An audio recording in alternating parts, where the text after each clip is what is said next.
Well, hello there, Amanda. Here's our podcast. What a show. TikTok Tucker today. Yeah. It was a drink and something that you dunk in it. Okay. It's a drink that everyone has every day, but I'm not good at making it. But anyway, then I added a secret ingredient that I saw on TikTok that's supposed to give it a umami flavour. Can you talk more amorphously? Yes, I can actually. Funny you should ask. Okay. Either way, we turned it up to cranky in the studio. Didn't we just? We're going to go into the confessional. Jonesy put on his creepy priest voice. My child, come into the confessional. Have you ever broken an ornament? Why are you doing the voice as well? No, this is actually just my voice. Is it? Have you ever broken a confessional, broken an ornament, and maybe you've never confessed it, maybe you've always felt bad about it? This is because a 5-year-old kid was in a museum in Israel and pushed over a vase. Luckily, it was old. It was from the Bronze Age. It wasn't new. Anyway, if you'd like to confess, join us. Sure. The only thing I've broken is a lot of hearts. And a lot of wind. Michael Klim will be joining us. We'll catch up and see how Klimmy's going. And the pup test. It's controversial. Handing back a pet that just doesn't suit you, that you don't like, that is not behaving well. What do you think? Lily Allen got into a lot of trouble for this. Enjoy the podcast.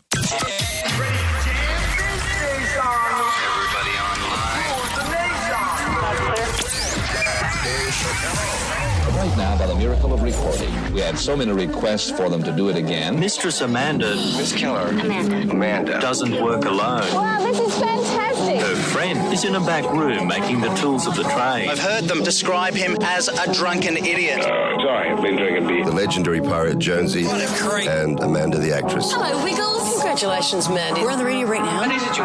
Jonesy and Amanda, you're doing a great job. You have no empathy for anyone but yourself, you giant tool. Now's the time to hear good radio. Sorry, a bit of a tongue twist there. But you're an idiot. Jonesy and Amanda are here. It's showtime, a-holes. We're on the air.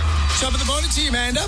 Did you get blown away yesterday? Whoa, what about the wind? Big winds. There was 100k per hour winds. When we were on air yesterday, we said, good drying day and blah, blah, blah. If you tried to put anything on the clothesline, it would not be part of your house It anymore. got up to 100k's at Kurnell. That's what people were saying, Kurnell. Yeah. That's strong wind. Giant chunks of trees landed all over our street. Did you get anything come down at your house? Well, I had to move all these, trees and things out of my driveway. Yeah. But I feel for people who had power off and roofs off and tiles off, all of that. Yeah, I was doing the survey of my property just to have a look. You're like a Labrador. You just walk around to surveying make sure your property. I got one of those crazy slate roofs. You know, slate roofs on houses. Do I know them? What does it mean? Slate. They're well, yes. Every single caller that makes it to air will get a $200 voucher to spend at Hotel Mossman. Yes. Serving sensational steaks and schnitzels until midnight, 7 nights a week. Schnitty's up. Oh, the schnitty's Very ready. good, Ryan. Schnitty's ready. Also, Brendan, come down from your roof. Do you want us to get chopper you out? Have you finished? I have. Instagram makes its return yesterday. What about Mitch? He won $2,000. That could be you, but we can't do anything until we do the Magnificent Seven. And don't forget, every caller gets $200 to spend at Hotel Mossman. Here's question 1. Which planet is known for having a prominent ring system? Jam Nation. We have the Magnificent Seven for you. There are 7 questions. Can you go all the way and answer all 7 questions correctly? If you do that, Amanda will say. I'll say, you get a schnitzel. You get a schnitzel. Everyone's a winner, baby. Everyone who makes it to air gets a $200 voucher to spend at Hotel Mossman. Mary's in Carrigeon. Hello, Mary. Hello, how are you, Jonesy and Amanda? Very well, thank you. Congratulations, $200 voucher for you. Thank you very much. Question 1. Which planet is known for having a prominent ring system? That would be Saturn. Yes, it is. Saturn, yeah. True or false? Ferrari no longer makes cars with manual transmission. True. It is Yeah, true. what? They've ruled out that. Now, the kids can't drive them. I can't drive a manual. That's the beauty What of a kids Ferrari. are buying a Ferrari? This is for middle-aged men who are buying Well, a middle-aged Ferrari. men like getting their hand on a gear stick. Well, they obviously don't. Right, going they through the obviously don't because they're not marketing Ferraris for kids. They do all I have don't know that- why I'm holding up that piece of They paper. do all to- have that Tiptronic stuff. It's like Harley's car when he had that Tiptronic stuff in it. Yeah, I don't know what that means. But Yeah, yes. on the steering wheel. Yeah. You know, and you do Yeah, this. that's right. It's a Tick, tick, tick, tick. performance car. You can drive an You can make an automatic a performance car. How often did you drive Harley's car? Never. Question number 3 for you. It's riff raff. Any old riff raff backstage. Oh, riffraff everywhere. Gotcha, I understand. Got to keep out the riffraff. Harley didn't have a Ferrari, by the way. He had a get out of town Porsche. I love that thing. Question 3. What song features this riff?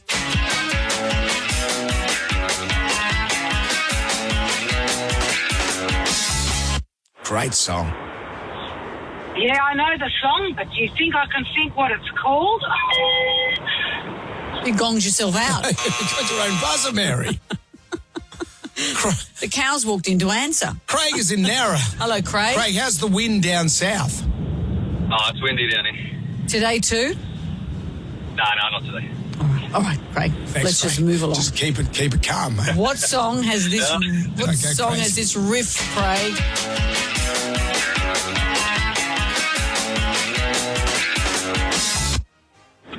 Look, I'm not sure of the name, but I know it goes sending out an SOS. It is. That's is. how the song goes. Do we need the title? What do you think? Yeah, yes. Okay. Yes, we need the title. Harsh. All right, we do need the title of whatever Craig just sang. Jonesy and Amanda. Sam Nation. Podcast. We are into the Magnificent Seven. We find ourselves at question 3. Riff raff. Any old riff raff backstage. Oh, riffraff everywhere. Gotcha, I understand. Got to keep out the riffraff. Darren's in Tumby-Umby. Hello, Darren. G'day, Amanda. How are you? Very well. Tumby-Umby's going well, is it? I was going to just call you Tumby-Umby. I know. I could tell that you thought Darren's name was Tumby-Umby. I was worried about the wind in Tumby-Umby, Darren. How's that going? Yeah, we had a few trees across the road in the bush down, but I'm actually down in Sydney working now, so Good. all good. So leave that to them, is what you're saying, Darren. And you're a winner, Darren. Darren, $200 Thank you. spent at Hotel Mossman. Well done, you. This is. Beautiful. Have a listen to this riff.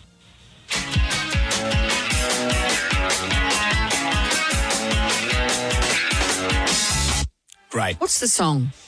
Message in a bottle by That's the police. it. Did you used to sing, Brendan? When I was at 2NM Musselbrook, I got an official warning for back announcing that song and saying, massage in a brothel. They're going to call you again this morning. And the boss They'll came. sack you all over again. Mate, we don't want that kind of talk here, okay?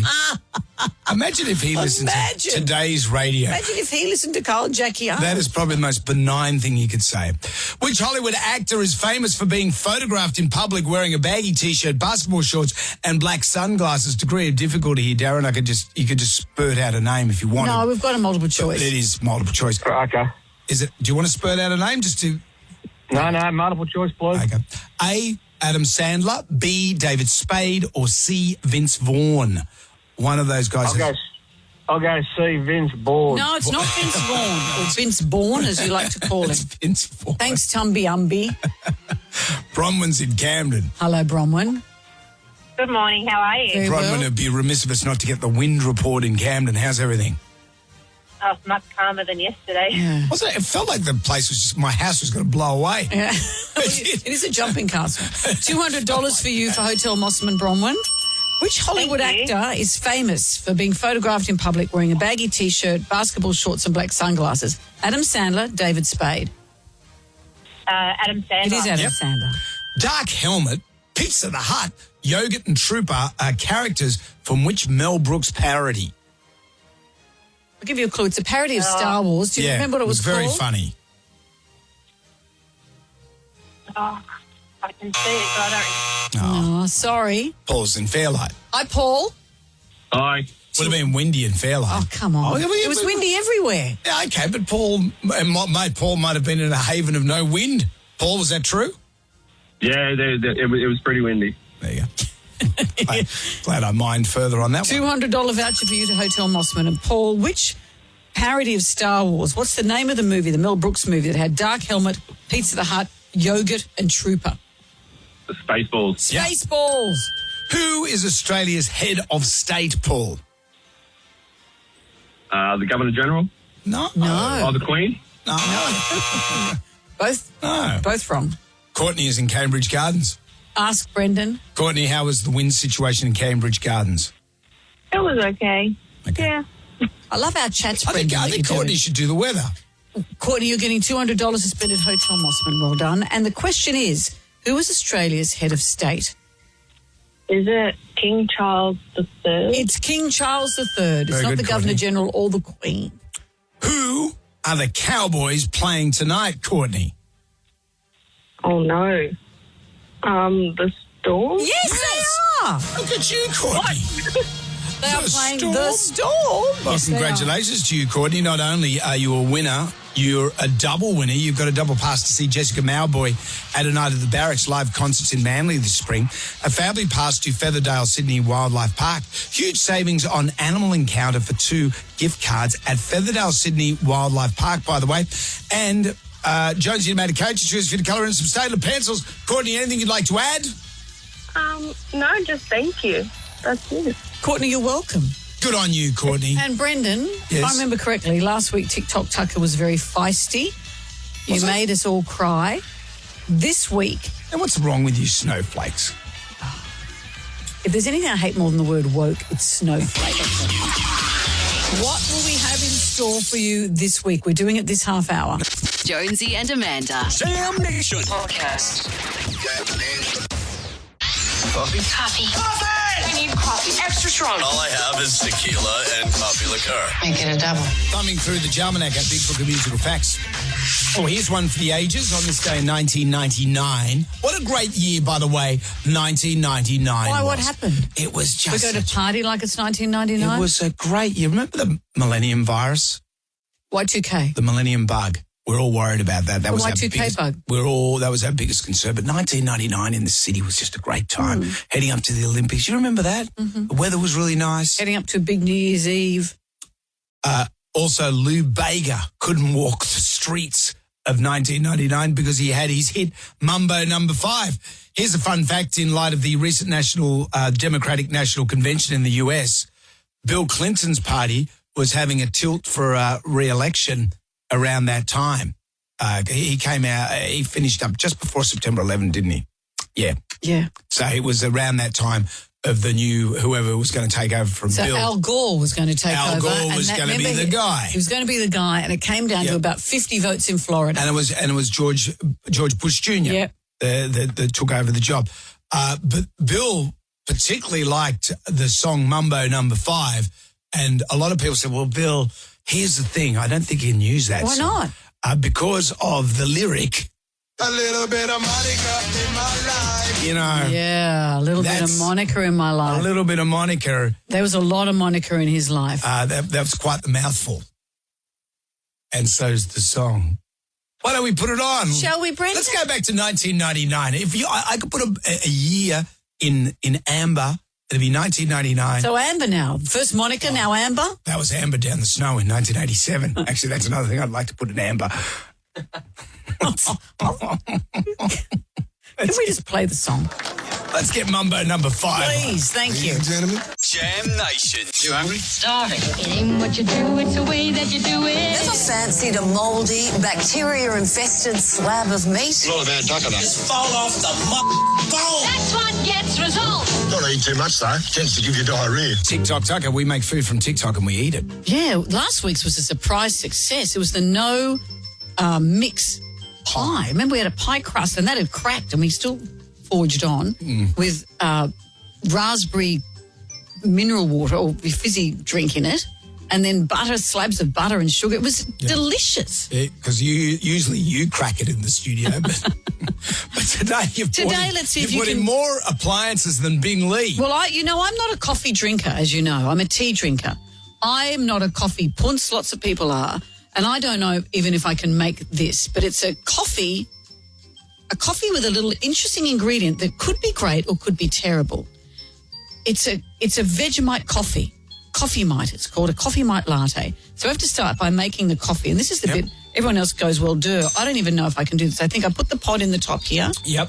Are you not going to tamp it down, do the whole... No, it's a pod. Get rid of the old one that's gone in there. Yep. Okay, we put one in, and then I press this button. Have you got a name for your coffee shop? You need a pithy name. How about I call it Piss Off? And while that's happening, I'm going to froth my milk. Okay. Right. Hang on, why is it there we go. There we go. Is it frothing? Yep. The milk's frothing. Yep. Look how much coffee came out. Is that what happens? I don't like Let me press a bigger one. Anyway, Are we gonna make small what's talk your on name? What's your name? Do we name a name? Idiot. Idiot. Your coffee's on its way. So I'm the only person in the shop. Yeah, I'll know who you are. So here's the coffee making itself. Yep. And not a lot's going in. Do people actually buy coffees that have like one tiny shot of coffee in it? Well, I don't think you go to a coffee shop and get someone to make you a coffee with a pot. You never know. Okay. So what's happening? As soon as this stops doing its drippy thing, I'm going to, what you do next, I mixed a teaspoon, it's still going. Yeah. It's like you at the toilet. I'm going, we'll just wait for the stream to finish. Okay. It is like and then the milk's still frothing itself. Let me have a look. I can't hear the milk frothing. No, it's silent frothing. Oh, but this coffee can stop dripping anytime it's like. Yep. Anytime it's like. There we go. All right, stop. Okay, that'll do. Now, what I'm going to do, I've switched it off. I'm going to mix a teaspoon of Vegemite into this coffee. Okay. Happy with the Vegemite amount? That's going in. Would it matter if I wasn't? Stir. What we do now, look at that. Oh, get in there. Yep. Oh, come on. Why isn't it dissolving? Yeah. I'm pulling a bit of a face because I licked the spoon. And then you put it back in the coffee. All right, what I do now is I top it with my frothed milk. The health people around to pith off. That's the name of Amanda's shop. Coffee shop. If I'm not doing any fancy. You froth. Hang on, you're supposed to froth It's froth. Look, it's froth. No, you do the stir. Don't you do the stir? I don't know. I've never made a coffee like this. Okay. So it's frothed. Okay, the froth is in there. The milk is in there. Now I'm going to make a piece of toast. And what you do is do we have to wait sitting and watch? Wouldn't you have started the toast before? Well, how about we go and do other things, and when we come back, we will drink this coffee and dunk our toast in it, because that's what people do. Let's do other things. Jonesy and Amanda. Jam Nation. You hungry? Starving. It ain't what you do, it's the way that you do it. Never fancied a mouldy, bacteria-infested slab of meat? A lot of bad duck in that. Fall off the bone. That's what gets results. Don't eat too much, though. Tends to give you diarrhea. Welcome back, TikTok Tucker. We make food from TikTok and we eat it today. We're at Amanda's coffee shop with its pithy name. It's called Piss Off. Yeah. And you're the only person in here, you and Ryan, so it's Idiot 1 and Idiot 2, so I'll know whose coffee's whose. I've made 3 Coffee Mite lattes. So this is one of the ones, and this is a classic TikTok Tucky thing. It could be great or it could be awful. It's coffee with the frothed milk on top and a shot of Vegemite, a teaspoon of Vegemite. Okay. What hasn't got a shot of Vegemite in it these days? Also, we have... And you've made some toast. You dunk the toast in. I'm going to put some butter on it. Did you use white bread? Because I'm not on white bread at the moment. You're not... The whiter the bread, the closer to dead. That's why I'm giving it to you. Can I get a... So, I'm about to pass over... So no soy linseed. Shut up. You just do it to annoy me. And people who are listening to this just want to think, I wonder what it tastes like. I'm a customer. I've come into this shop. Well, you haven't paid any money. Well, I haven't. I'm paying. Are you yelling out the names? Ryan? Did you use almond milk in mine? Oh. I'm passing liquids over the panel. Yeah, great. Does at the Christmas And there's no plate or anything? Okay, here you go. No, you're going to dunk it. That's fine. Righty. A little soldier of... what's that called? I see. So you've got the bread. So have a sip of your coffee first, because I want to know what you think it tastes like, and then we'll do our dunking. Rightio. 1, 2, 3, go. Okay. No. And now you have to dunk and go. That's bloody dreadful. It is bloody dreadful. They said in the clip that it had got nice umami taste. It doesn't. It's hang on. With the bread. Well, anything with the bread. With the bread. What do you think? Yeah, it's marginally better. Better, but not great. No. Yeah. All right. Well, the incredible... It's not team success. The incredible recipe will be on our socials. Don't waste your time. And Pith Off will be open until lunchtime today. Come on down for the service. You hungry? Karen's for coffee. What you do, it's the way that you do it. Never fancied a mouldy, bacteria-infested slab of meat? A lot of bad duck in that. Fall off the bone. That's what gets results. Don't eat too much, though. Tends to give you diarrhea. We'll be back tomorrow. I'll see you then for the usual. Jam Nation. Instagram is coming up. Instagram. Yesterday, Mitch from Allambie won $2,000. He blew us away, as it were. Well, what happens is we have 10 questions in 60 seconds. If you get those right, you get $1,000. Then we have an extra bonus question, double or nothing. He chose to go for the double or nothing. All right, Mitch. You have $1,000. Here is the question that could make it $2,000 or could make it nothing. All right. Media company, the ABC, stands for what? Australian Broadcast Corporation. Yeah, we'll give it. It's broadcasting. It's not broadcast, it's broadcasting, but we're going to give it to you. You'd be a meanie pants. Oh, you legend. Mitch, congratulations, $2,000. Oh, my heart's racing. That's amazing. Unreal. You're going to have a good Father's Day. Yeah. Oh, yeah, I will. Yeah, I will now. Unreal. Thank you so much, guys. That's awesome. Mitch was beside himself. Jonesy and Amanda. Jam Nation. Podcast. Right now. Who wants some free money? Instant. Coin cash. Moolah. I like the sound of that. Jonesy and Amanda's Instagram. Yibbida. 10 questions, 60 seconds on the clock. You could pass if you don't know an answer. We'll come back to that question if time permits. You get all the questions right, $1,000. This is what happened with Dominic yesterday. He decided he'd play double or nothing. That was Mitch. Mitch yesterday. Double or nothing and $2,000. That's what he walked away with. Maybe you've misspoken because Dominic of Kellyville is here. Yeah, I know. Maybe Dominic might win again. Well, I saw his name written there, which is why I misspoke. Well, maybe. I'm sounding like Oasis. No, from CSI. You know, Dominic? the guy who used to take his glasses off all the time. No. You know, from CSI. I know. Now, maybe. Well, let's see. Let's see if... Do you want to say it again? Because it's very boring. Maybe. Dominic, maybe you can also be a winner today. Come on, Dom. Actually, you already are because you've got $200 voucher to spend at Hotel Mossman. Every caller gets that today. Great. All right, Dominic, let's see what we can do. Go crazy, Dom. Well, Dom's bored with Horatio as well. So we've got 10 questions. We've got 60 seconds. We always urge you to say pass if you're not sure because we usually have time to come back, all right? Thank you. All right, Dom. Okay, Dom. Get You're not ready. a Mormon or anything, are you, Dom? Why? Oh, It's because allowed they to don't, be a Mormon? they don't celebrate stuff. Dominic. Mormon. Mormons don't celebrate. That's okay. We don't Dom judge. doesn't has anything to celebrate. No, sorry. I don't say anything. I'm very excited. I'm very excited. I just don't want you to go to work today and people say to you, Dom, what the hell happened to you today? And if you're a Mormon, I understand. He might be nervous. And We're just warming you up, Dom. all right, Come Dom, on. here we go. Here it comes. Focus now. Eyes Here to we the go. front. Question number 1. What's the opposite of big? Small. Question 2. Which 2 colours are found on the Greek flag? Blue and white. Question 3. A dinghy is a type of what? Boat. Question 4. In which Australian city would you find the Finger Wharf? Finger Wharf. Finger Wharf. Pass. Question 5. True or false? A male kangaroo is called a boomer. True. Question 6. Which actress played Katniss Everdeen in the Hunger Games movies? Pass. Question 7. What colour can be described as cobalt? Green. It's blue. I get you working with the sorry. Brains Trust, which is a pretty good way of doing it, but you've got to be quick, haven't you? In which Australian city would you find the Finger Wharf? It's Sydney. Okay. And just in case you ever want to know, believe us, we're not making this up. Jennifer Lawrence True, we're played, looking at it right now. Jennifer Lawrence played Katniss Everdeen in the Hunger Games movies. Oh, Dom, $100 to be getting on with. No, And don't that's forget, okay. you've got that $200 voucher to spend at Hotel Mossman. Nice talking to you again. You too. Thanks, Dom. Thanks, Tom. I love our chats. Always fruitful. Jam Nation.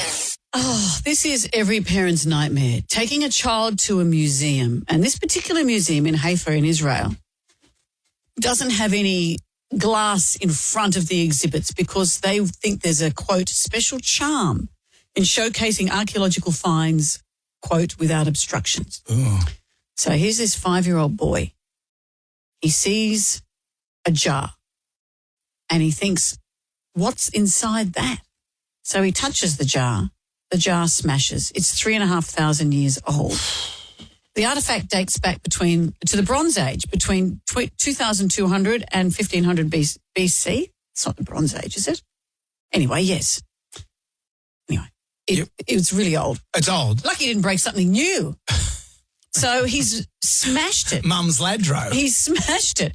And I've seen a picture of it. This big urn, this big vase is just smashed. Yeah. The boy's father told the BBC that his son only pulled the jar slightly because he was curious about what was inside. Not his fault. He's curious in a museum about what's inside it. I'm opening up this crypt to see if there's a sarcophagus inside. Well, that's Museums, they've got so much to deal with. Kids, they've got those stupid stop oil flogs always coming in there trying to make their point. Well, the dad said he was in shock when he saw his son standing next to the smashed jar. But this is interesting. The museum said they wouldn't be charging the family or hold any grudges.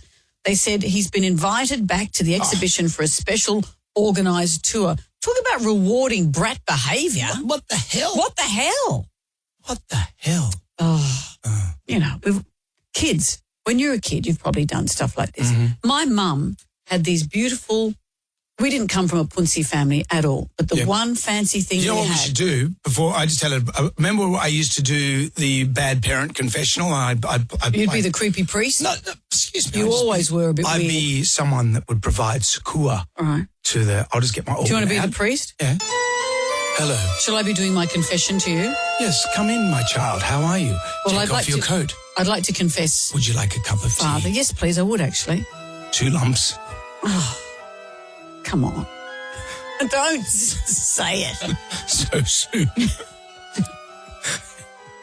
Anyway, my child. I'm here to talk to you and you shut up. So, Mum had inherited from her great aunt who lived in America these beautiful candlestick holders. I now have them at home, and they are crystal with bits hanging down. It was the most beautiful, exotic thing I had ever seen. I don't know what's happened. Mum went out one night. Mum and Dad went out, and I was the little crystal bits were on little hooks that looked like they were earrings to me. So I don't know what's happened, but they I don't know, in the space of an hour they disappeared within our own home. But you tampered with them. I tampered with them and lost them. How does that even happen? And I'm not confessing to my mum because she knew. Yeah. She searched the house. They've never turned up.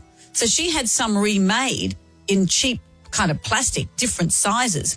And to my shame now, every time I look at it. So you've still got them? Yeah, I've got them. Every time I look at it, I can see my folly. I think, why did I do it? How did I lose them? What a rotten kid. Well, I can see your folly now. Oh, God. 13 WSFM. Well, what are you asking? Come and talk to the Perth. No, it's the broken ornament confession. Oh, okay, the broken ornament confession. Come on in. Just ornaments. If there's something you have broken, tell us. Yes. And you may never, ever have spoken about this before. Jam Nation. As we go into the broken ornament confessional.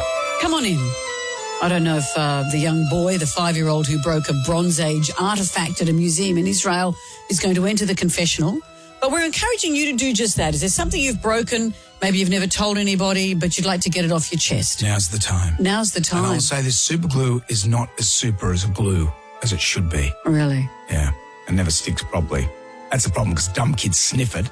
Who sniffs it? The people sniff glue. Remember the old glue used to be, you'd try and fix something in the next minute all your fingers were stuck together. And when I said dumb kids, so now they make this glue that's not strong enough. Oh, you can't even lick it off your hand. Chris has joined us. Hello, Chris. G'day, guys. How you going? Very well. Welcome Now, to Chris, come into the confessional. Tell us all what's happened. Also, before we go any further, Chris, all callers today get a $200 voucher to spend at Hotel Mossman. Amazing. All right, Chris, over to you. Thank you. So my dad had a watch, and for years he was telling us it's a Rolex, and it had Rolex on it and stuff and everything. He's always playing practical jokes, and I'm like, yeah, okay, whatever.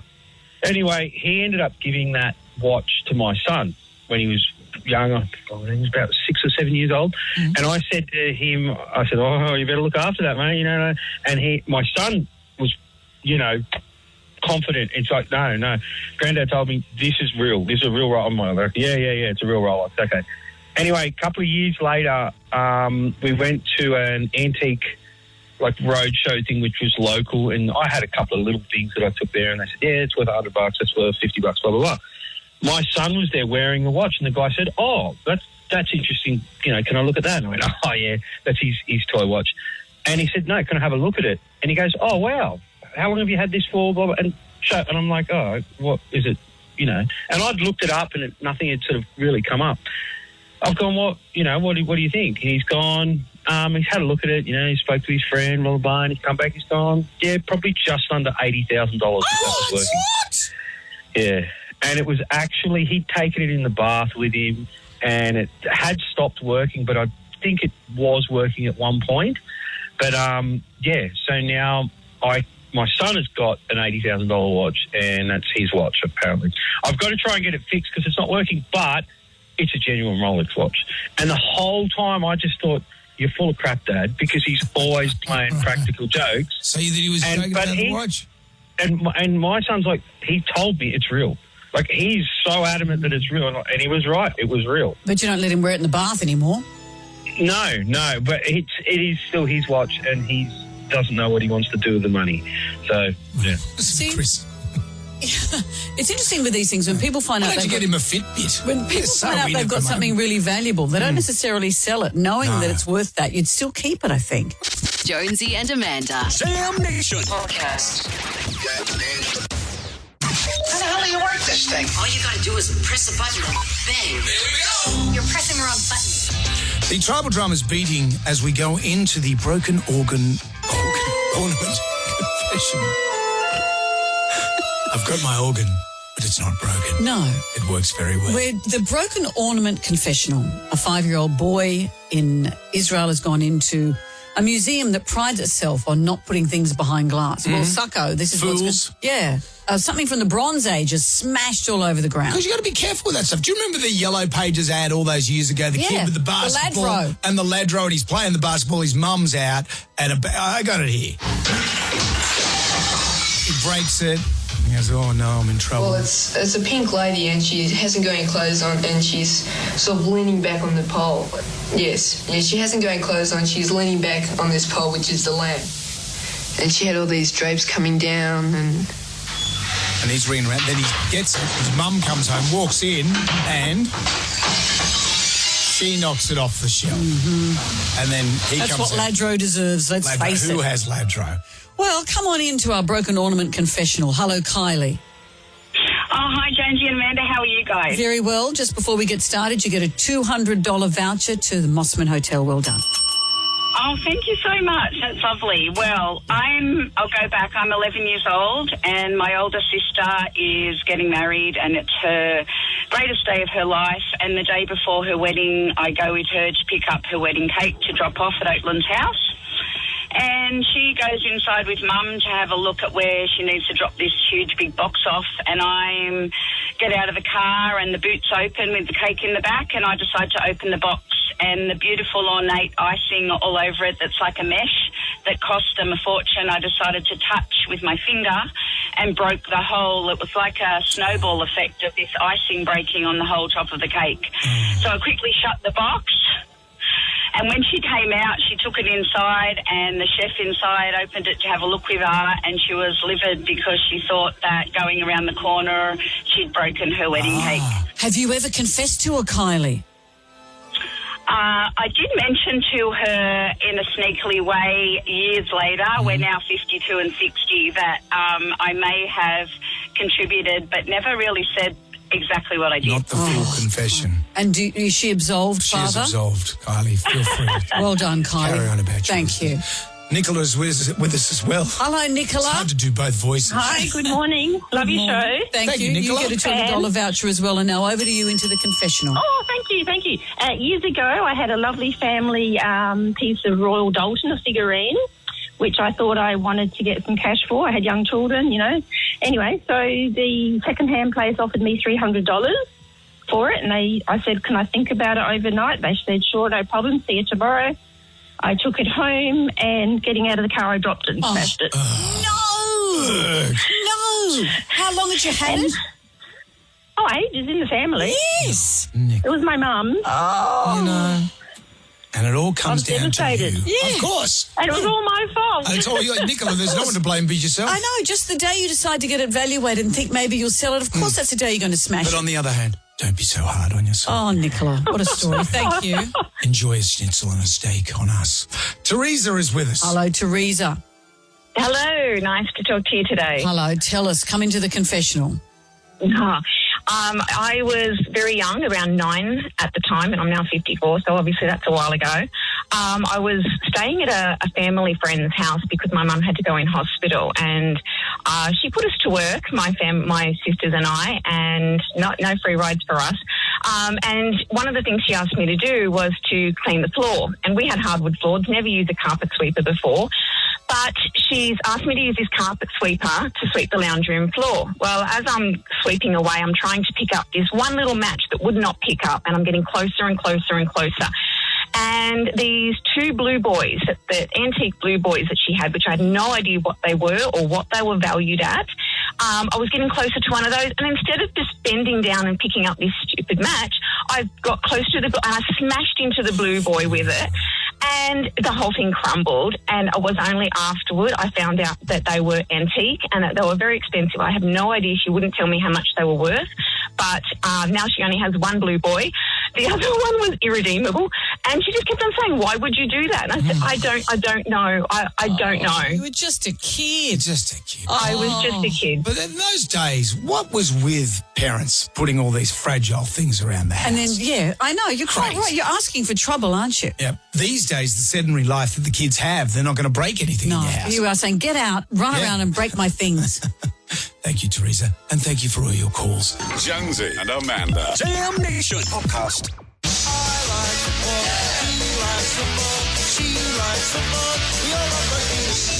It's round 26 of the NRL. Our last mystery footy tipper was Rob Mills. He got 6 out of 8 today. I'm kind of a big deal.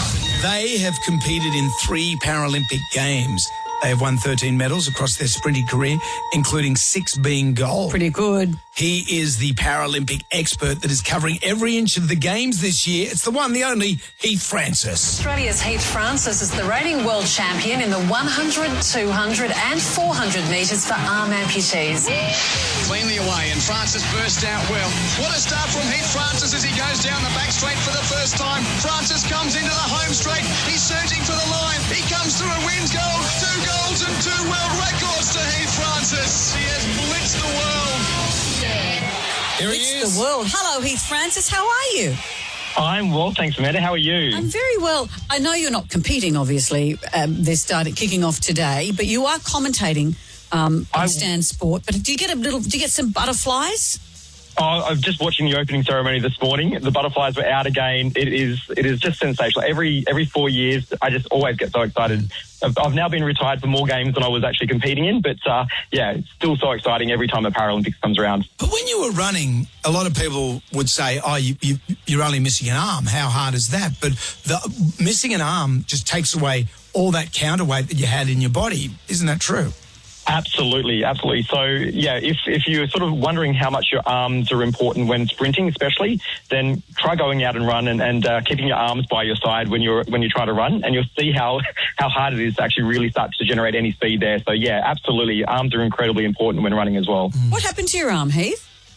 I had an accident as a kid. So I grew up on a farm and involved in a farming accident. So such dangerous places, farms for kids sometimes. So, yeah, farming accident as a 7-year-old. Yeah. Right, so I imagine being a Paralympian turned your life around for you.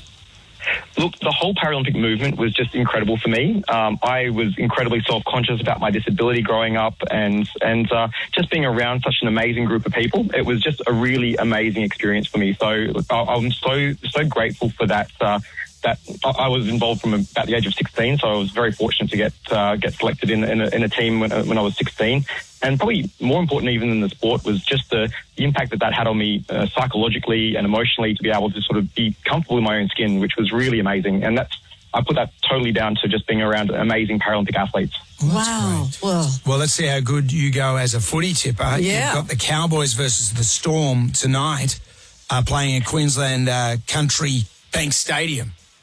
Look, I'm going to go with the home team, and even though Melbourne's got the minor premiership, I think that the Cowboys are going to get it done on their home turf. Okay, then Friday we've got the Bulldogs who are having a ripper of a year versus the Sea Eagles. Yeah, look, I'm a Novocastrian, so there's going to actually play out in 2 of my tips today. So I hate Manly. So as a result of that, so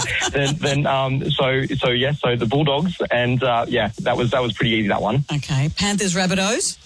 No, yes. Sorry. So even with potentially Cleary not playing, I still think the Panthers are going to have enough. Okay. Then on Saturday we've got Eels and the Dragons. Yeah, this is going to be an interesting one. I think I'm going to lean towards the Dragons. I think they've got a little bit more to play for. Okay. Dolphins Broncos. Broncos, I think I called them. The Broncos. That's their new name. Yeah, so the local derby there, even though one of my best mates, he loves the Dolphins and is sort of a dyed-in-the-wool Dolphins fan, I'm going to lean towards the Broncos. Okay, just to razz him, I think that's very good motivation. Jonesy's team's the Sharks. They're taking on the Warriors. Yeah, and I think Jonesy, you're backing the right horse on this one. So yeah, I think the Sharks are going to have it on this one as well. All right. Well, I think you've outed your allegiances for the Knights and the Titans. Yeah. So that's even heart and head are actually going this way as well, though. So to be fair, I think the Knights are going to do it. Yeah, okay. Absolutely. And wrapping up the round, Amanda's side, Roosters take on the Raiders. Yeah. Amanda, not that I'm just trying to get favouritism with both of you with picking the same teams as yourself, but yeah, I think they're going to do it as well. So yeah, Roosters as well. There it is. It's a lock. You big suck. It's great to talk to you, Heath. You can watch the Paris 2024 Paralympics. They kicked off today from 5. You can watch it only on Stan Sport, and you'll see our boy Heath Francis commentating away. Thank you. Fantastic. Thanks, team. Jam Nation. Jonesy and Amanda in the morning. 101.7 WSFM. Down to the Jonesy and Amanda rounds for the pub test. And today, handing back a pet, does it pass the pub test? This is something that Anita and I spoke about on our podcast, aachattery.com, if you'd like to have a listen. Lily Allen has copped it on social media because she chose social media to tell us that she'd had a dog that had eaten some passports. She said it was troublesome. It was an absolute nightmare. She took it back to the shelter. I couldn't look at her, she said. This dog has ruined my life, badly behaved. And people have posted lots of pictures of their dogs saying, my dog's a pain in the neck. Look at all this damage it's done. And I would do anything for my dog. I'd do anything to have one more day with my dog. Though privately, and Anita said this, that she said this on the podcast, it made her uncomfortable because when she was a kid, her mum, they'd had a dog for 4 years, her mum gave the dog back, gave the dog away. Right. Because she said, I've told you for a year, all you and your siblings, who's going to take care of it, who's going to look after it. And the kids suddenly, out of the blue, the dog's gone and the kids were outraged. And Anita said she still thinks about it, but has some sympathy for her mother. Yeah. So we thought we might put this to the pub test. Handing back a pet. Lily has been publicly vilified. But is it ever justified? Heaps of hate for her. And people are saying there are never bad dogs, there are just bad owners. Handing back a pet, does it pass the pub test? Jonesy and Amanda. Jam Nation. Podcast. I want you to get up right now. I feel like I'm taking crazy pills. Go to your windows, open them, and stick your head out and yell, I'm as mad as hell. I'm not going to take this anymore. Down to the Jonesy and Amanda Arms for the pub test.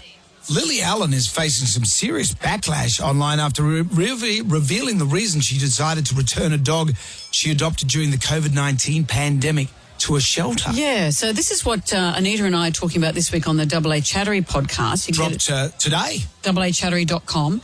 Is that Lily posted that she'd handed the dog back because it chewed through some passports. She said, I couldn't even look at the dog. The dog has ruined my life, very badly behaved. Some people say there are no badly behaved pets, or just badly behaved owners, or people who don't understand how to train a pet. And the social media has been flooded with people saying, my dog does terrible things, but I would not give my dog up for anything.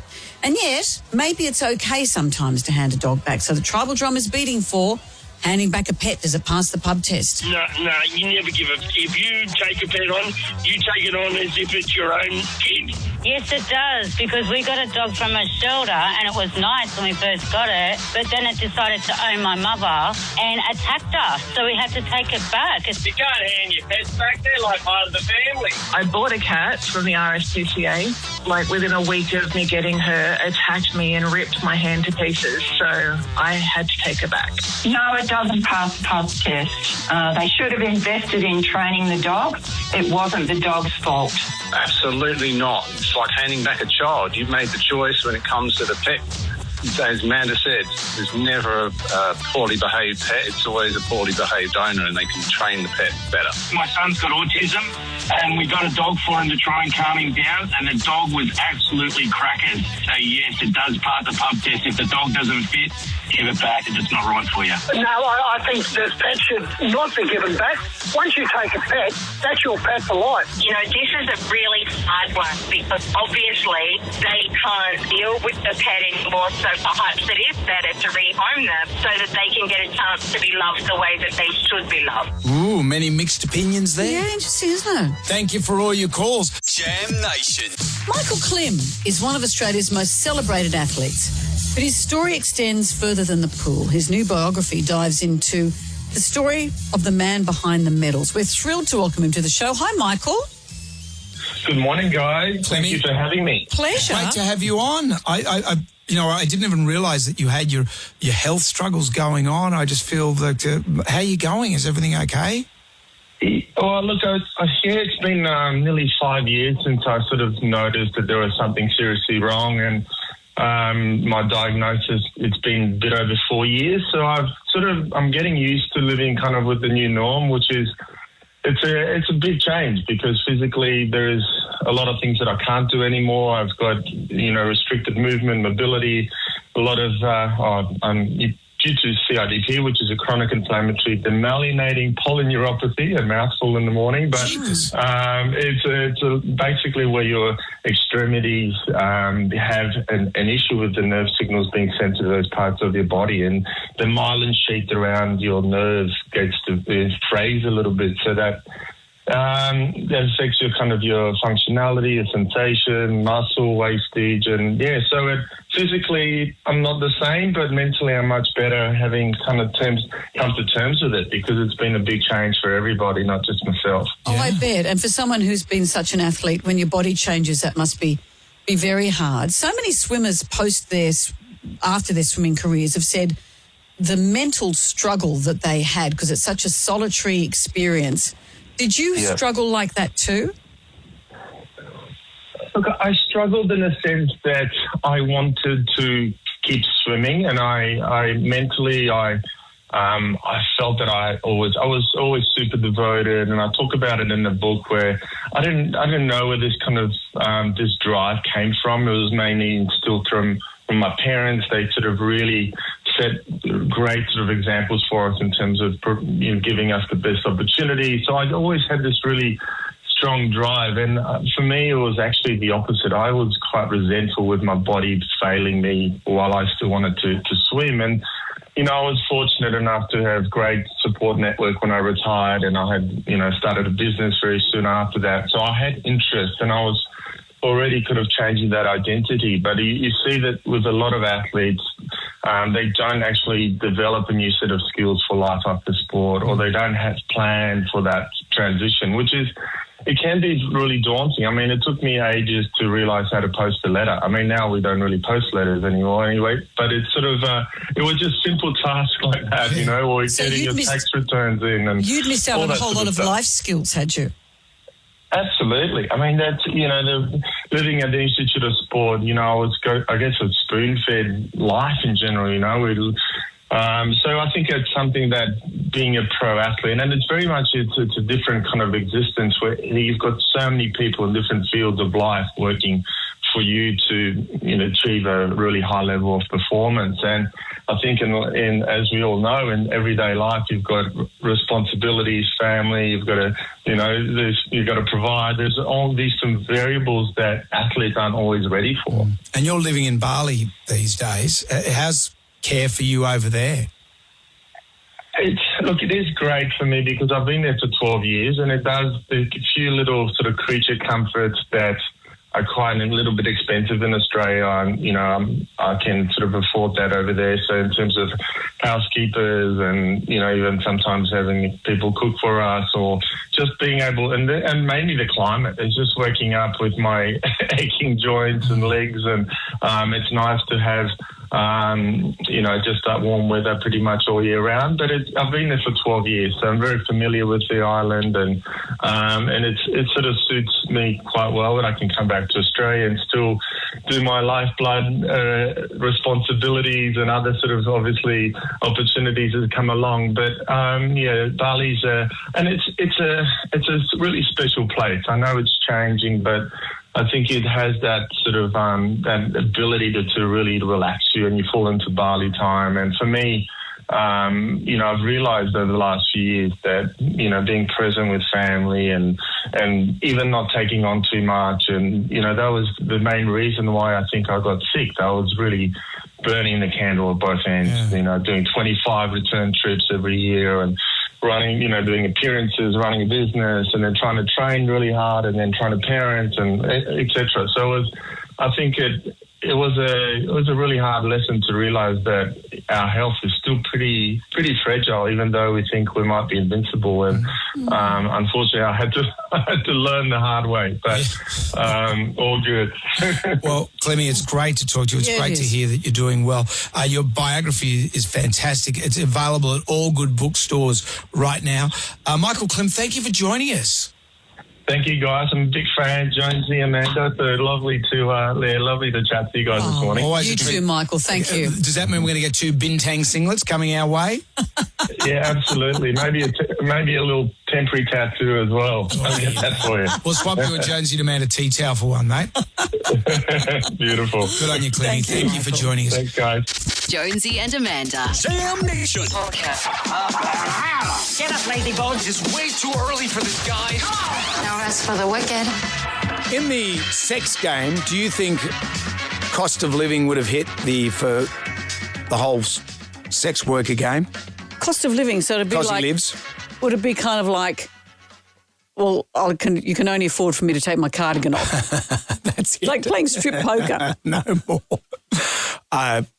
I would have thought that the whole sex work business would be in trouble. I thought that would have been seen as a luxury. But apparently no, according to Cajita Cortez, it is the opposite. What do you mean? The 28-year-old said that many of her clients have claimed it is cheaper to see an escort than bother with traditional dating. Oh, that's not fair or right. People don't just date for sexual relations. Don't shoot the messenger here. I'm just reporting what she said. They tell me that once you add up whining and dining over multiple dates, gifts, and then also the cost of their time that it takes to do all of this. Oh, come on. The cost of commitment. It all adds up. Oh, these are just people who don't want commitment. Just say it. Ms. Cortez explained that for some men, seeing an escort on a casual basis can mean they have their needs met while being able to work longer hours, therefore increasing their incomes.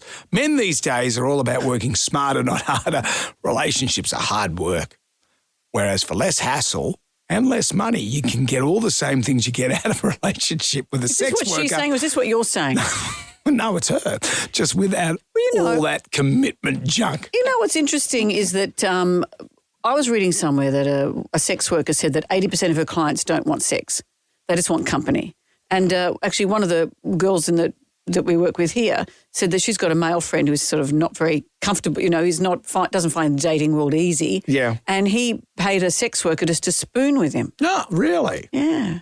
Didn't get into the rest of the cutlery drawer, just the spoons. 'Cause he lives. Mm-hmm. Or prosy lives. Prosy lives. That's a new term. Explain that at home. Jonesy and Amanda. Jam Nation. Podcast. Who is your daddy? Daddy-o. And what does he do? Not a great segue. Oh, it's a happy ending. In honour of Father's Day on Sunday, we've been receiving entries for something only my dad would do. This all just sounds dreadful. You're the one that's talking. Today we have Alana. Hello, Alana. Hello. What's going on?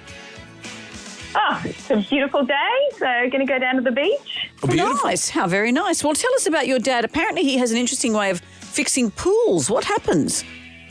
Yeah, so we had a small leak from the drain at the bottom of our swimming pool, and my dad thought that he could fix it himself. So he came round to my sister and I, who were both teenagers at the time, and asked if one of us would stand on his back while he was fixing the drain so he wouldn't float up to the surface before he had a chance to do the job. Now, we both said, nah, we're not doing that. And 5 minutes later, I look over the balcony to see my dad at the bottom of the pool with a couple of bricks balanced on the back of his neck to wait. And he didn't even tell one. Apparently it did. So it worked. What's your dad's name? Maury. Good on you. Maury's like a modern-day Jacques Cousteau. What a weird thing to do. That's what dads do. 2 bricks on the back of his neck so he wouldn't float to the surface. We just get stuff done. That's what happens. And you slacker kids wouldn't help out. Well, no, wants to stand on their dad's back while he drowns at the bottom of the pool.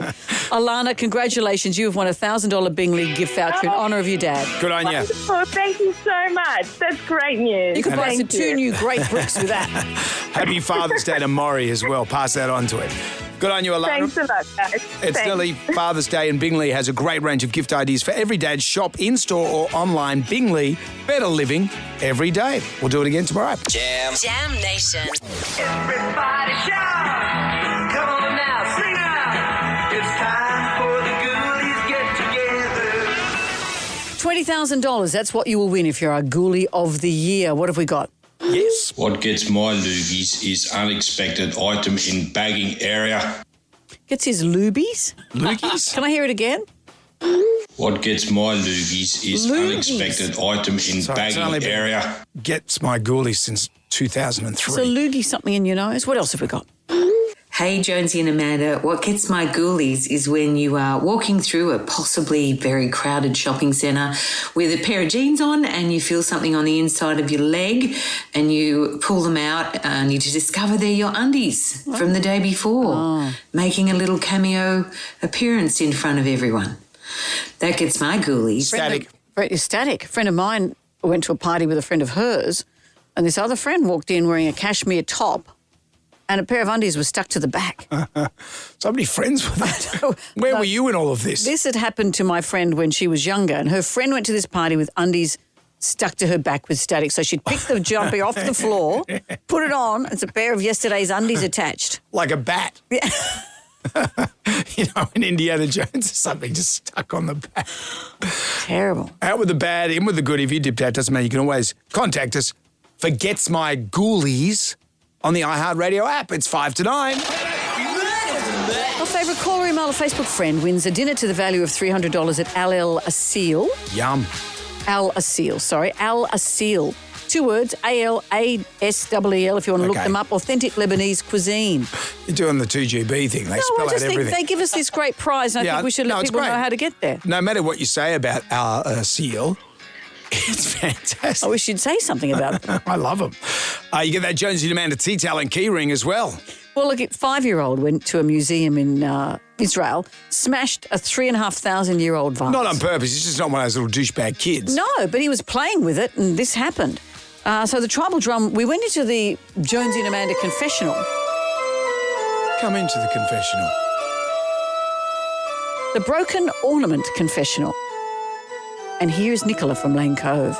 Years ago, I had a lovely family piece of Royal Dalton, a figurine, which I thought I wanted to get some cash for. I had young children, you know.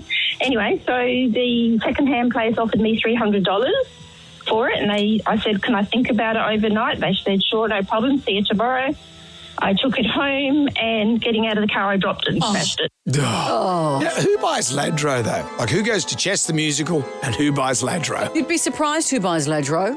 I think there's a big secret society of people who buy Ladro. That's tomorrow's tribal drum. Yeah. Righto, you two.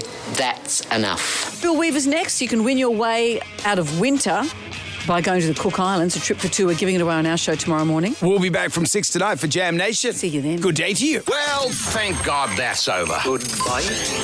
Goodbye. Wipe the tears, baby, dear, from your eyes. Catch Jonesy and Amanda's podcast on the iHeartRadio app or wherever you get your podcasts.